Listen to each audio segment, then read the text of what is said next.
नमस्कार साथियों, स्वागत है आप सबका हमारे यूट्यूब चैनल एग्ज़ाम कैफ़े में। तो हम पढ़ रहे हैं मीडिएवल हिस्ट्री। इसकी एक क्लास हम पहले कर चुके हैं जिसमें हमने देखा कि कैसे कैसे मुस्लिम्स ने भारत पर आक्रमण किया और कैसे कैसे उनमें भारत का आगमन हुआ। अब हम अगला पार्ट करते हैं इसका, जो है स्लेव डायनेस्टी, और इसे मामलुक डायनेस्टी भी कहते हैं। तो चलिए हम शुरू करते हैं ज़्यादा टाइम वेस्ट ना करते हुए। पहला क्वेश्चन है, गुलाम वंश का प्रथम शासक कौन था? ये हम उसमें भी देख चुके हैं। गुलाम वंश का प्रथम शासक तो वही था, कुतुबुद्दीन ऐबक। कुतुबुद्दीन ऐबक था। ठीक है, कुतुबुद्दीन ऐबक कौन था? जो मोहम्मद गौरी का गुलाम था। तो मोहम्मद गौरी के साथ ही आया था, युद्ध में उसका साथ दिया था। हम थोड़ा सा रिवाइज कर लेते हैं। मोहम्मद गौरी का इसने साथ दिया था और फिर इसने मोहम्मद गौरी ने भारत की टेरिटरी का अपना एडमिनिस्ट्रेटर इसको बना दिया था। क्वेश्चन नंबर 2 है, कुतुबुद्दीन ऐबक ने किस काल में गुलाम वंश पर शासन किया था? तो ये है 1206 से 1210 तक। ठीक है, तो हम ये भी जानते हैं कि स्लेव डायनेस्टी की जो इस्टेब्लिशमेंट हुई थी, जो स्थापना हुई थी, वो 1206 में हुई थी। तो ये 4 साल ही चल पाया था कुतुबुद्दीन ऐबक। उसके बाद इसकी डेथ हो गई थी। डेथ कैसे हुई थी वो भी हम जानते हैं कि पोलो खेलते वक्त ये घोड़े से गिरकर मर गया था। ठीक है, तो और 1208 में इसको जो वहाँ से एक पत्र भी मिल गया था सुल्तान की तरफ से कि ये जो है अब गुलाम नहीं है, लेकिन इसने कभी भी अपने आप को सुल्तान की उपाधि नहीं दी थी कुतुबुद्दीन ऐबक ने। चलो ये भी हम आगे देख लेंगे, आगे क्वेश्चन आएंगे। क्वेश्चन नंबर 3 है, गुलाम वंश का दूसरा नाम क्या है? गुलाम वंश का एक और नाम है, ये क्वेश्चन कई बार आया हुआ है प्रीवियस ईयर में, आप देखोगे ना। तो ये है मामलुक वंश। और ये मामलुक वंश क्यों कहते हैं इसको? असल में इसके पीछे थोड़ी सी कहानी है, एक वो देख लेते हैं। 9th सेंचुरी में हम देखें अगर, तो वहाँ पर एक गुलाम था, उसका नाम था मामलुक। तो वो एक ना मिलिट्री में रहता था, मतलब वो एक सोल्जर था। ठीक है, एक सैनिक था वो, उसका नाम मामलुक था। तो वहीं से इसकी धीरे धीरे स्थापना हुई मामलुक की। उनका धीरे धीरे उन्होंने थोड़ी पावर ले ली और वो एक मिलिट्री क्लास बन गई थी। ठीक है, तो उसी का वंशज था कुतुबुद्दीन ऐबक, तो इसीलिए इसको मामलुक डायनेस्टी भी कहते हैं। अगला क्वेश्चन है, दिल्ली सल्तनत की समय अवधि क्या है? दिल्ली सल्तनत की समय अवधि 1206 से 1290 तक है। मतलब 1206 में हुई थी और 1290 में फिर वो आ गए थे अपने। 1206 से लेके 1290 तक रही थी इसकी। ठीक है, चलो आगे चलते हैं। मोहम्मद गौरी द्वारा भारतीय साम्राज्य का प्रभारी किसे नियुक्त किया गया था? वो भी कुतुबुद्दीन ऐबक को ही किया गया था। ठीक है, तो ये तो हम सभी जानते हैं कि कुतुबुद्दीन ऐबक की क्या था। चलो नेक्स्ट क्वेश्चन करते हैं। वही हम इसमें भी ऐसे जल्दी जल्दी करेंगे, और जो क्वेश्चन ऐसे होंगे जो थोड़े अलग हैं, दिमाग में नहीं बैठते हैं, तो उनकी हम छोटी सी कहानी देख लेंगे जिससे हमारे दिमाग में वो बैठ जाए। चलो आगे चलते हैं। कुरान ख्वाह के नाम से किसे जाना जाता है? कुरान ख्वाह के नाम से जाना जाता है कुतुबुद्दीन ऐबक को। क्यों जाना जाता है कुतुबुद्दीन ऐबक को? असल में कुरान ख्वाह का मतलब होता है कुरान को पढ़ने वाला। कुरान को पढ़ने वाला इसका मतलब होता है। तो बात क्या थी कि ये बचपन में कुरान को एक बहुत लहजे में पढ़ता था, मतलब एक अच्छे ढंग से पढ़ता था, मधुर तरीके से पढ़ता था, उसको कह सकते हैं। तो इसलिए इसका नाम कुरान ख्वाह पड़ गया था। लाख बख्श के नाम से क्यों जाना जाता है कुतुबुद्दीन ऐबक को? अब देखो, लाख बख्श के नाम से जाना जाता है कि लाख बख्श का मतलब होता है लाखों को देने वाला। लाखों को देने वाला। ठीक है, तो ये बहुत दानी था, मतलब ये दान बहुत करता था। तो ठीक है, इसलिए इसका नाम पड़ गया लाख बख्श। नाम से ही समझ आ रहा है, कुतुबुद्दीन ऐबक को कहते हैं लाख बख्श। मलिक, और याद करने के लिए हम इसे ऐसे भी याद कर सकते हैं कि ये खुद गुलाम रहा था, तो इसे पता है कि गुलाम की ज़िंदगी क्या होती है, तो इसने दान करना शुरू कर दिया गुलामों को। एक याद करने के लिए बोल रहा हूँ जस्ट। अगला क्वेश्चन है, मलिक और सिपह सालार की उपाधि किसके पास थी? ये भी कुतुबुद्दीन ऐबक के पास ही थी, मलिक और सिपह सालार की उपाधि। और इसने कभी भी याद रखना है कि इसने कभी भी सुल्तान की उपाधि नहीं ली थी। ठीक है, इसने बस 2 ही उपाधि ली थी, मलिक और सिपह सालार। जबकि 1208 में ये गुलामी से मुक्त हो गया था, लेकिन इसने कभी भी अपने आप को सुल्तान नहीं माना। इसने खाली मलिक और सिपह सालार के साथ ही अपने आप को सेटिस्फाइड रखा। नेक्स्ट क्वेश्चन है, दिल्ली में कुव्वतुल इस्लाम और अजमेर में 2.5 दिन का झोपड़ा मस्जिदों का निर्माण किसने करवाया था? तो देखो, सबसे पहला तो इंपॉर्टेंट यही है कि कई बार तो क्वेश्चन ऐसे भी आता है कि 2.5 दिन का झोपड़ा क्या है। ठीक है, तो कोई झोपड़ा वोपड़ा नहीं है, ये एक मस्जिद है। ठीक है, ये है मस्जिद, जो ये है अजमेर में। तो क्वेश्चन ये भी आता है कि कहाँ है, तो ये कहाँ पर है? ये है अजमेर में, और कुव्वतुल इस्लाम है दिल्ली में। कुव्वतुल इस्लाम भी एक मस्जिद है, और दोनों का निर्माण कुतुबुद्दीन ऐबक ने ही कराया था। कुतुब मीनार का निर्माण किसने शुरू करवाया था? कुतुब मीनार का निर्माण शुरू, इस पर ध्यान देना है। कुतुब मीनार का निर्माण शुरू करवाया था इसने, कुतुबुद्दीन ऐबक ने। और इसे देख लेते हैं एक बार। कुतुब मीनार इसने जो बनवाई थी, कुतुबुद्दीन ऐबक ने अपने गुरु कुतुबुद्दीन बख्तियार काकी के लिए बनवाई थी। ठीक है, अब यहाँ इनकी चालाकी देखो, ये चाहते तो काकी मीनार भी रख सकते थे, बख्तियार मीनार भी रख सकते थे, लेकिन नाम क्या रखा? कुतुब मीनार, ताकि अपना भी नाम आ जाए और नाम हो गया कि भी हमने अपने गुरु के लिए बनवाई है। ठीक है, कुतुबुद्दीन ऐबक ने बनवाई थी। और ये सब आप अदरवाइज ना लें, ये सब मैं आप याद रखने के लिए बोल रहा हूँ, तो कोई भी इसको दिल पर ना ले। अगला क्वेश्चन है, पोलो या चौगान खेलते समय किसकी मृत्यु हुई थी? तो वही कुतुबुद्दीन ऐबक की हुई थी। अब इसको हम ऐसे याद रख सकते हैं, भाई बेचारा गुलाम था, अब गुलामों को कहाँ नसीब होता है चौगान खेलना, तो बस चौगान खेल रहा था, कोशिश कर रहा था अमीरों वाली, घोड़े से गिरकर मर गया। ठीक है, नेक्स्ट चलते हैं, कुतुबुद्दीन ऐबक को कहाँ दफनाया गया है? तो ये तो सिंपल बस याद रखने का ही है, इसमें तो कोई कंसेप्ट है नहीं कि भाई लाहौर में इसकी समाधि बनाई गई है। नेक्स्ट क्वेश्चन है, दिल्ली राजवंश का वास्तविक संस्थापक कौन था? बात आती है ये, दिल्ली सल्तनत की जो वास्तविक संस्थापक माना जाता है ना, इल्तुतमिश को माना जाता है। तो अगर सिंपल क्वेश्चन आए कि दिल्ली सल्तनत का संस्थापक कौन था, तो हम लगाएंगे कुतुबुद्दीन ऐबक। लेकिन अगर कहीं पर ये क्वेश्चन में ये आ जाना, ये बहुत ध्यान रखना है, वास्तविक संस्थापक, अगर वास्तविक संस्थापक आ गया ना तो हमें इल्तुतमिश लगाना है। ठीक है, और इसी ने अपनी राजधानी भी शिफ्ट करी थी। कुतुबुद्दीन के टाइम पर राजधानी कहाँ थी? लाहौर में थी, लेकिन इसने अपनी राजधानी दिल्ली शिफ्ट करी थी। चलो नेक्स्ट क्वेश्चन, गुलामों का गुलाम किसे कहा जाता है? इल्तुतमिश को कहा जाता है, ये सब जानते हैं। क्यों कहा जाता है? क्योंकि जी जो कुतुबुद्दीन ऐबक था वो तो गुलाम था मोहम्मद गौरी का, और इल्तुतमिश गुलाम था कुतुबुद्दीन ऐबक का, तो इसको हमने गुलामों का गुलाम बोल दिया। खलीफा से सुल्तान के रूप में स्वीकृति किसने प्राप्त की? तो इसने अभी तक क्या होता था, अभी जो स्वीकृति मिलती थी ना, जो टर्क्स थे, अमीर, जो टर्क के लोग थे ना, जो टर्क के अमीर थे, उनसे लोग स्वीकृति प्राप्त करते थे, टर्क के सुल्तान से, वहाँ के अमीरों से। लेकिन इल्तुतमिश ने स्वीकृति प्राप्त की थी खलीफा से। ठीक है, तो ये भी याद रखना है हमें।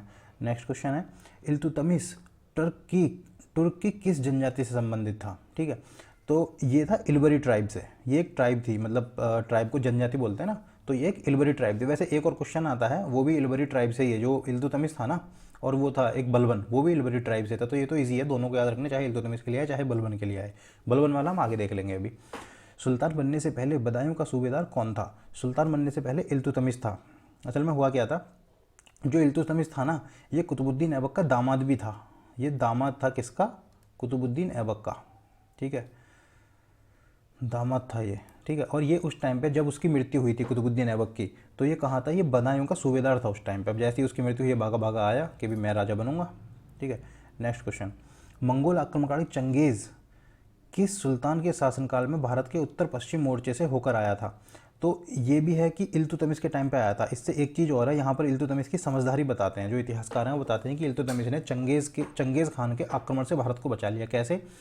एक था मिंग बरूनी करके था वो, ये रहा नीचे लिखा हुआ है, मिंग बरूनी जो भी है, बस याद रखना है हमें।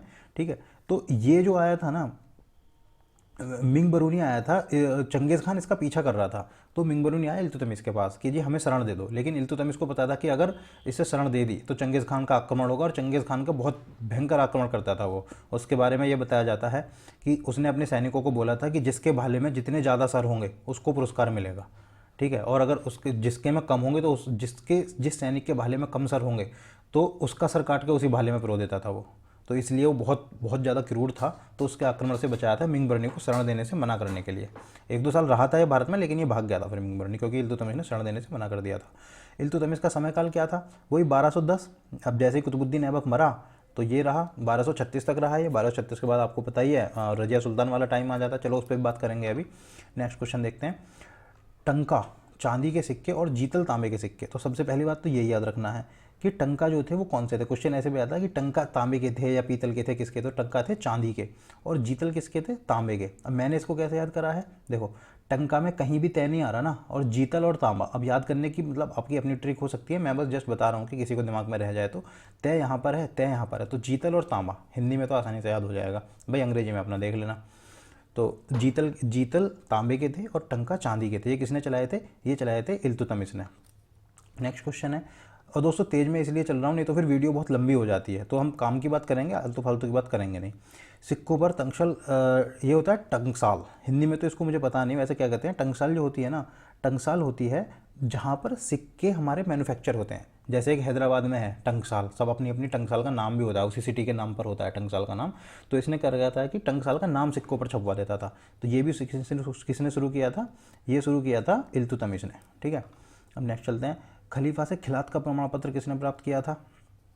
तो ये भी इल्तुतमिश ने किया था। खलीफा से कौन सा प्रमाण पत्र? खिलात, याद रखना है हमें, खलीफा से खिलात का प्रमाण पत्र इल्तुतमिश ने ही प्राप्त किया था। अगला क्वेश्चन है, किसने अपने महल के सामने संगमरमर की 2 मूर्तियां स्थापित की थी? तो ये भी इल्तुतमिश ने ही की थी।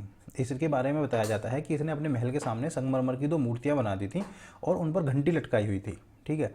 तो जिसको भी न्याय मांगना होता था ना, वो लाल कपड़े पहन के आता था और उस घंटियों को बजाता था। तो इससे ये पता जाता था कि इस बंदे को न्याय की ज़रूरत है। तो ये इसकी पहचान थी, और इसी का प्रयोग किसने किया था? रजिया सुल्तान ने किया था। अभी हम देखेंगे आगे रजिया के टाइम पे। न्याय की घंटी की स्थापना कौन करता है? वही न्याय की घंटी, इसलिए इसको न्याय की घंटी भी कहा गया, इल्तुतमिश की। ठीक है, इल्तुतमिश ने वही अपनी जो 2 घंटियाँ टांगी हुई थी, लाल कपड़े पहन के आओ और उसको बजाओ, तो इसने ये इल्तुतमिश ने करी थी। नेक्स्ट क्वेश्चन चलता है, तुर्कान चहलगानी, इसको हम एक चीज़ और बोलते हैं, तुर्कान चहलगानी को हम चालीसा भी बोलते हैं। चालीसा ये असल में क्या था? ये एक जैसे अमीर होते हैं ना, मान लो जैसे आज के टाइम पे टाटा बिरला अंबानी ये हैं, इनका एक ग्रुप बन जाए, है भी आज के टाइम पे एक फिक्की है, प्रेशर ग्रुप है, आप जानते होंगे फिक्की। ठीक है, फिक्की है ना जैसे आज के टाइम पे, तो ऐसे ही है, ऐसे ही उस टाइम पे था तुर्कान चहलगानी। ठीक है, तो ये सुल्तान के एक सलाह देने की संस्था टाइप समझ लो, 40 लोगों की होती थी ये, और बलबन भी इसी का सदस्य था। लेकिन बलबन ने क्या करा? जैसे ही बलबन ने सत्ता संभाली, सबसे पहले चालीसा को ही खत्म किया था। चलो देखेंगे बलबन के टाइम पे। अगला क्वेश्चन, कुतुब मीनार का निर्माण किसने पूरा किया था? तो ये सब जानते हैं, कुतुब मीनार का निर्माण इल्तुतमिश ने पूरा किया था।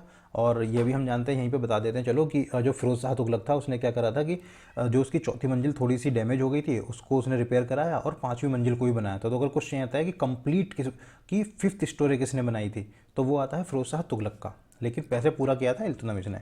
नेक्स्ट क्वेश्चन है, मध्यकालीन भारत की प्रथम महिला शासक, अब आ गई रजिया सुल्तान।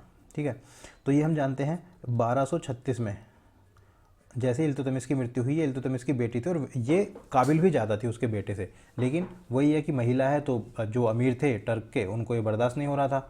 ठीक है, तो लेकिन अब क्या हुआ, वो कहीं राजा तो वैसे उसका बेटा ही बना था पहले, लेकिन वो कहीं विद्रोह दबाने गया हुआ था। तो रजिया सुल्तान ने अब मौका देखा, लाल कपड़े पहन के आई पब्लिक के बीच में, घंटी को बजाया और पब्लिक से बोला कि देखो, आप मुझे सत्ता दिलाओ तो मैं आपको न्याय दिलाऊं, क्योंकि जनता बहुत त्रस्त थी उस टाइम पे उसके उससे, जो उसका बेटा था वो कोई अच्छा शासक नहीं था, जनता बहुत त्रस्त थी, तो जनता ने उसका साथ दिया। जनता महल में घुसी और उसके जो शासक था उसकी माँ की भी डेथ कर दी थी, मार दिया था उसको। और इस तरह से रजिया सुल्तान बन गई थी। ज़्यादा दिन चल नहीं पाई, लेकिन 4 साल 1236 से लेकर के और 1240 तक इसने शासन किया था रजिया सुल्तान ने। ठीक है, रजिया सुल्तान ने किस काल में शासन किया? ये आ गया नेक्स्ट क्वेश्चन। ठीक है, सेम ही आ गया वही जो हम कह रहे थे, 1236 से 1240 तक शासन किया। रजिया सुल्तान किस सुल्तान की पुत्री थी? तो ये इल्तुतमिश की वो थी पुत्री। ठीक है, रजिया सुल्तान के खिलाफ बहुत षड्यंत्र रचे गए थे। यहाँ पे एक बात और बताते हैं कि एक मलिक अल्तुनिया था, उसने इसके खिलाफ विद्रोह किया था और इसको डिथ्रोन भी कर दिया था, मतलब शासक से उतार दिया था, इसको बंदी बना लिया था। लेकिन रजिया सुल्तान ने चाल खेली और उससे शादी कर ली। लेकिन शादी के बाद कुछ फ़ायदा हुआ नहीं उसका, बीच में उनकी इन दोनों को मरवा दिया था, जो वहाँ के अमीर थे उन लोगों ने। चलो ठीक है, आगे चलते हैं। बलबन सुल्तान का पूरा नाम क्या था? तो पूरा नाम ज़्यादातर लोग जानते ही होंगे, जो भी थोड़ा बहुत भी पढ़ते हैं इसको, जो बिल्कुल अभी न्यू कमर्स हैं तो उनको वो याद कर सकते हैं। गयासुद्दीन बलबन, उसका नाम था गयासुद्दीन बलबन। बलबन ने किस काल में शासन किया था? बलबन ने शासन किया था 1266 से 1287।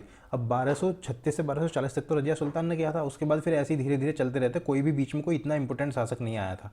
ठीक है, वैसे बलबन ने सत्ता जो है ना 1266 से पहले ही ले ली थी, इसने अपनी बेटी की शादी कर दी थी एक सुल्तान से। ठीक है, तो उसका भी नाम हम देखेंगे अभी आगे। चलो, उलुग खान के नाम से भी किसे जाना जाता है? बलबन को। बलबन को उलुग खान के नाम से भी जाना जाता है। और उलुग खान की उपाधि इसे किसने दी थी? उलुग खान की उपाधि अभी चलो देखते हैं, मेरे थोड़ा दिमाग से निकल गया है, मैं बता दूंगा अगले क्वेश्चन में। बलबन किस तुर्क जनजाति का था? ये मैंने बताया था कि बलबन और इल्तुतमिश दोनों ही इलबरी टर्क थे, ये दोनों इलबरी तुर्क थे। बलबन को खासदार की उपाधि किसने दी थी? इल्तुतमिश ने। ठीक है, बलबन को खासदार की उपाधि इल्तुतमिश ने ही दी थी। ठीक है, आगे चलते हैं। बलबन ने अपनी बेटी की शादी किस सुल्तान से की थी? ये रहा वो सुल्तान नसरुद्दीन। ठीक है, लेकिन इसने शादी इसलिए कर दी थी कि अपने इस टाइम पे ना, सुल्तान नसरुद्दीन के टाइम पे जो पूरा जो वो था, मतलब पावर थी, वो बलबन के ही हाथों में थी। जो बलबन कहता था होता वही था, ये तो बस नाम का था उस टाइम पे, सुल्तान नाम का सुल्तान था ये। रक्त और लोह की नीति किसने अपनाई? रक्त और लोह की नीति भी बलबन ने ही अपनाई थी। रक्त और लोह की नीति का मतलब है कि जरा सा भी कोई गलती करेगा ना, तो बस सीधा रक्त ही बहेगा फिर, कोई मतलब इसका कि बहुत बहुत ज़्यादा स्ट्रिक्ट था ये, इसका मतलब सीधा सीधा ये है। नियामत खुदाई की अवधारणा किसने दी? बलबन ने। तो मतलब क्या है ना, बलबन ने अपनी इतना वो बना के रखा था बलबन ने, और सिजदा और पाबोस भी इसने किया था। इसका सीधा कहना था कि बस अल्लाह के बाद सीधा मैं ही हूँ, मतलब भगवान के बाद सीधा मैं ही हूँ। तो बस अब समझ रहे हो कि अब ये अगर को खुदा बोल दिया तो फिर तो कोई कुछ बोलेगा ही नहीं। ठीक है, सबसे पहले इसने चालीसा को भी इसलिए ख़त्म करा दिया था, इसके सामने कोई अमीर अमीर किसी की नहीं चलती थी, बहुत ज़्यादा स्ट्रिक्ट था ये। जिले इलाही की उपाधि बलबन ने, बलबन ने ही ली थी जिल्ले इलाही। और जिल्ले इलाही का मतलब क्या होता है? जिल्ले इलाही का मतलब होता है ईश्वर का प्रतिरूप या प्रतिबिंब, ठीक है, ईश्वर की छाया, उसको बोलते हैं जिल्ले इलाही। जिल्ले इलाही का अर्थ क्या है? यारा अल्लाह का प्रतिबिंब। जिल्ले इलाही होता है अल्लाह का प्रतिबिंब। सिजदा और पावोस रस्में किसने शुरू की थी? ये भी बलबन ने करी थी, सिजदा और पावोस। सिजदा क्या था? ऐसे झुककर और सुल्तान को ऐसे प्रणाम करना झुककर, ठीक है, सिजदा बिल्कुल। और पैरों में लेटना, पैरों में लेटकर सुल्तान को प्रणाम करना। और पावोस क्या था? सुल्तान के पैरों को चूमना। तो इसने इतनी हालत कर दी थी कि बस इसके सामने कोई सर उठा ही नहीं सकता, इसके सामने सर उठाया तो सीधा सर गया, ठीक है। नेक्स्ट क्वेश्चन, फारसी त्यौहार नवरोज़ की प्रथा किसने शुरू की थी? ये भी बलबन ने ही करी थी। ये तो बहुत इंपॉर्टेंट क्वेश्चन है, बहुत बार आया हुआ है ये तो, ठीक है। तो फारसी त्यौहार नवरोज़ की शुरुआत भी बलबन ने ही करी थी। दीवान अर्ज़ की स्थापना किसने की थी? दीवान अर्ज़ क्या था? पहले तो ये देख लेते हैं, ये एक सैन्य विभाग था। इसने क्या करता? बलबन को अपनी सेना तो स्ट्रांग करनी ही थी, ठीक है, तो इसने एक सैन्य विभाग बनाया जिसका नाम था दीवान अर्ज। दीवान अर्ज। और ये किसने करा था? बलबन ने करा था, ये भी याद रखना। कुतुबुद्दीन ऐबक की राजधानी क्या थी? कुतुबुद्दीन ऐबक की लाहौर थी। ये क्वेश्चन वैसे कायदे में पहले होना चाहिए था, पर कोई नहीं, चलो अब देख लो। मैंने बता चुका हूँ पहले कि कुतुबुद्दीन ऐबक के टाइम पे जो राजधानी थी ना, वो लाहौर ही थी।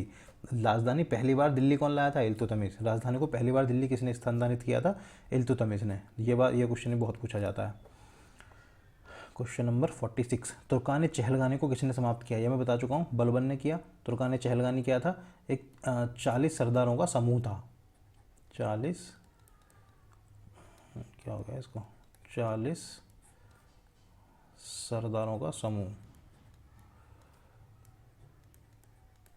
40 सरदारों का, जैसे जैसे प्रैक्टिस होगी ये भी सही हो जाएगा, इसके लिए ज़्यादा परेशान ना हो। 40 सरदारों का समूह था ये, ठीक है। इसको बलबन ने ख़त्म कर दिया था और ये खुद इल्तुतमिश के टाइम पे ये खुद इनका सदस्य रह चुका था 40 का, ठीक है। स्वयं को खलीफा का सहायक किसने कहा? स्वयं को खलीफा का सहायक बलबन ने ही कहा था। खलीफा का सहायक स्वयं को बलबन ने ही कहा था। तो ये स्लेव डायनेस्टी के कुछ क्वेश्चन है। और दोस्तों अगर इसमें से कुछ रह जाता है, मुझे आगे पता चलता है, तो मैं नेक्स्ट वीडियो में ऐड करता रहूँगा। जैसे मैंने यहाँ पे ये वाला ऐड कर दिया था कि राजधानी कहाँ थी, मैंने पहले छोड़ दिया था ना क्वेश्चन, तो इसको मैंने यहाँ पर ऐड कर दिया, ठीक है। तो चलो दोस्तों, मिलते हैं फिर अगली वीडियो में, इससे अगला हम पार्ट करेंगे।